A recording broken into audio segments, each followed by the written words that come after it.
People who have broken up because of sexual incompatibility. What happened after the breakup? Experience 1. My first middle school boyfriend was gay. When we started dating, I was tagging along to the gym with my dad every day. I had oddly defined biceps for a girl, a pixie haircut, and a washboard flat chest. I was constantly being mistaken for a boy, and he would tell me he'd never met a girl as beautiful as me. That I was gorgeous. A year later, puberty had set in. Suddenly, I had C cups and hips. Men were stopping to look at me in stores. Suddenly, he was disgusted by me.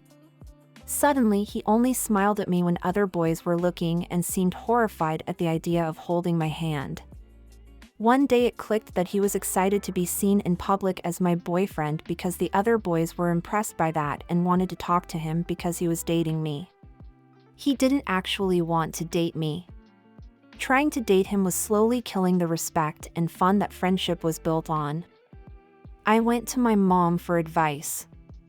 I didn't have the words to ask, how do you tell someone you aren't willing to be their beard for the 6 years until graduation, but that was the gist of the conversation. She called me absolutely terrible for even thinking about asking that and expressed disgust that I would ever think something like that about such a nice young man. He was similarly furious that I would break up with him and refuse to stay friends. He hadn't realized he was gay yet, but he was so angry that the guy he liked might not think he was cool if he got dumped. That was his big fear about the relationship ending. That he might lose the attention of his crush. Happily, his crush seemed thrilled with the idea that they could hang out after school, play some basketball, and play some video games to comfort my ex until he was over me. He didn't come out for another decade, but he also didn't date another girl after me. Experience 2. He ended up in a very happy relationship with someone exactly like me to an uncanny degree, not in appearance, but in life experience, personality, and attitude, with whom he is sexually compatible, and I'm still single like 4 years later, and it kind of stings, not going to lie. Experience 3. Dated a guy once who was very into one specific kink, and he made every sexual encounter about satisfying it. It's not the kink itself that bugs me, it's the fact that there was never any variety in our intercourse lives. To use the old cliche, the intercourse became mechanical and routine, which made it boring for me, like performing a script every time. After the breakup, we both found new partners. I hope she and he are more sexually compatible than he and I were. I haven't kept in touch with them all that much, though, so no idea. Experience 4. I knew a girl who broke up with her first boyfriend, of 5 years, because she really wanted someone more dominant in her bed, and he was apparently just about the gentlest lover you can imagine. Another guy came along and started teasing her about how he could tell what she was into, and she couldn't even imagine what he could do for her. So, she broke up with the first boyfriend and got with this guy. Shockingly enough, boyfriend number 2 made good on the promise, and they've been happily having mind-blowing intercourse, along with one baby, for the last 4 years. Perhaps even more shockingly, when boyfriend number 1 found out why she broke up with him, she didn't tell him it was because she was bored in bed, because she thought that would be cruel. He was furious. He confronted her and told her he was into rough, controlling intercourse too, but he held back with her because he didn't think she'd be into it. Told her he could have rocked her world if she had just asked. But by that point, she was engaged to boyfriend number 2, and it was too late. Experience 5. She was gay, though nobody knew. She was hiding it really well and trying to make her family happy. She went away to school and decided to live how she wanted.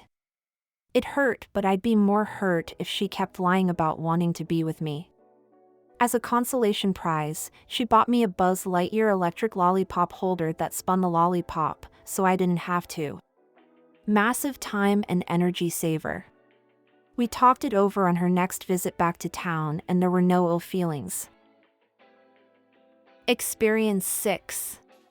I broke up with him because he loudly discussed everything about me with anyone who would listen, including intercourse. Up to and including the fact that, in an era before it was normal to not have a bush, I had a very groomed area. One of his friends, whom I had never met before, asked, So did your pubes just never really grow in? Or do you wax? when there was a lull in the conversation. This was especially galling because he had the worst premature ejaculation problem, and I would never have dreamed of telling anyone. Did he change after we split? No. I knew what his next girlfriend sounded like when she came because he imitated her for me before I even met her. But apparently, he found a new type of condom, thicker? Designed for anal maybe, which alleviated the two-pump explosion problem. Which he also told me. The man had no filter. Edit, I worked out later that he had no conversation or opinions of his own. The only thing he talked about to one person was what another person said or did. X thinks Y. And always says you should do B. I was with M, and he says people with square jaws should get this haircut. The problem was he had no filter for when he shouldn't broadcast it. My new girlfriend has had her period for 10 days. She's seeing the doctor on Tuesday. I couldn't make dinner on Friday because he had explosive diarrhea. He says his kids are always bringing stomach bugs back from creche. I no longer live in the same country as him, so I no longer know stuff about people I'd rather not know. Experience 7. He tried to blackmail me to come back, but his family wouldn't let him, and they got me away from him, lol. If anyone wondering, we broke up because he kept asking for intercourse, but he was terrified that his thing would snap in any position, so it always ended with him having a tantrum that we couldn't do anything because of his own fear, and he would try to blame me for it. So yeah, lol, it was an everyday argument/situation with him. Y'all are really bugged that I said thing instead of penis. I'm new to Reddit and still unsure about the words that are allowed to be said on this platform. A lot of you need to calm down, haha. Experience 8. My last ex was complete crap in bed. A year and a half together. Foreplay consisted of grinding or bumping his erection against me until I gave in or rubbing me dry, would take offense if I asked to use lube as it was his job to get me wet, even though he often wasn't. Borderline never went down and clearly wasn't into it when he did.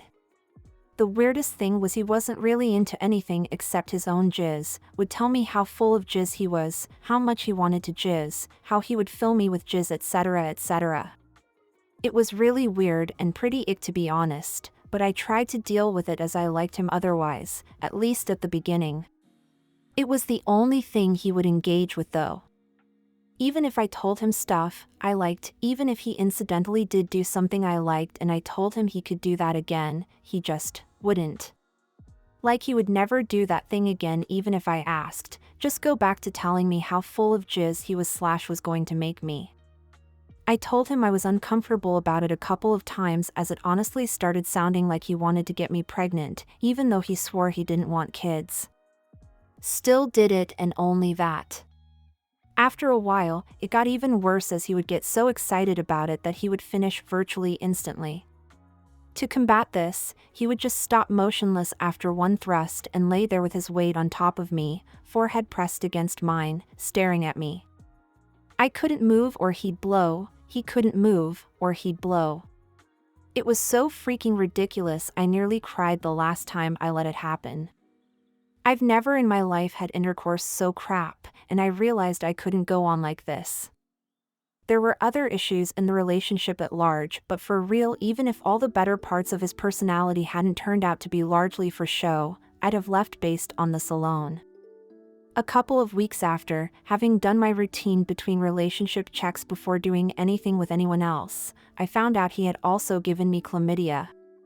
You couldn't make this crap up. I'm about 4 months out, treated in all clear, and have started seeing someone else who is frankly amazing by comparison. Whether it goes somewhere long term or not, I'm just so happy to be having better intercourse.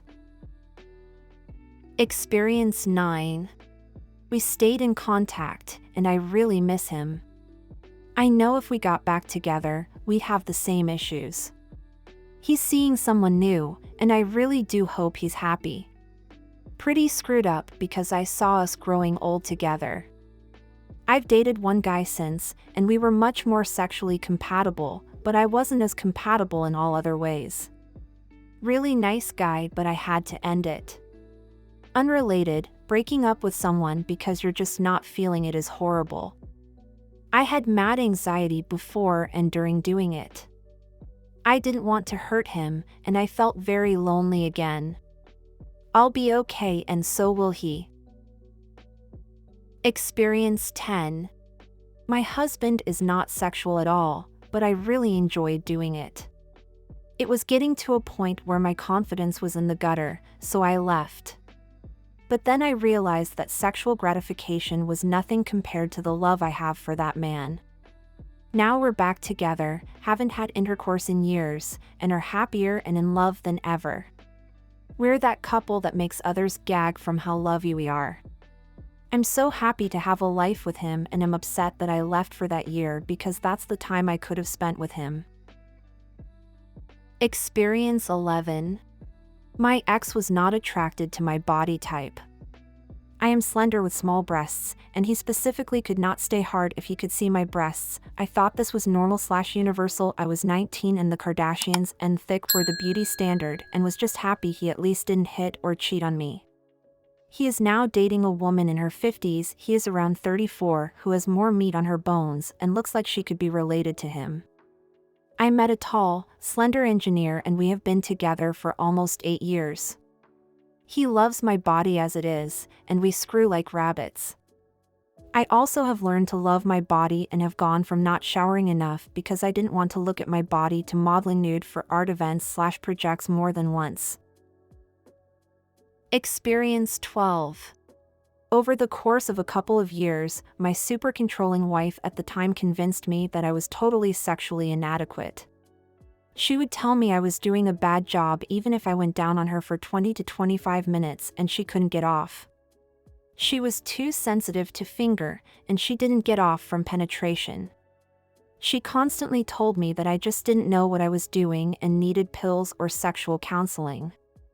I became depressed and sad and believed it.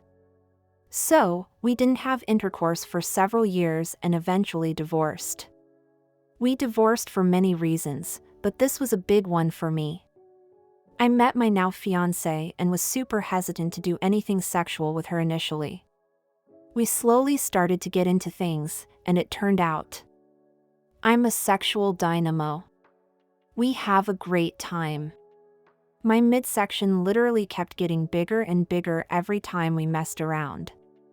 It's amazing what confidence can do. Now we have a great time. We have intercourse almost every day and genuinely turn each other on. The biggest key. If things went a little sideways or didn't work properly at first, we laughed it off and went back at it again later. Nobody judged anybody and nobody acted like they were owed anything. It made all the difference in the world. We hope you enjoyed listening to today's stories. If you want to see more stories, check out these videos or check the links in the description for more videos. And don't forget to like the video and subscribe to the channel. And ring that notification bell.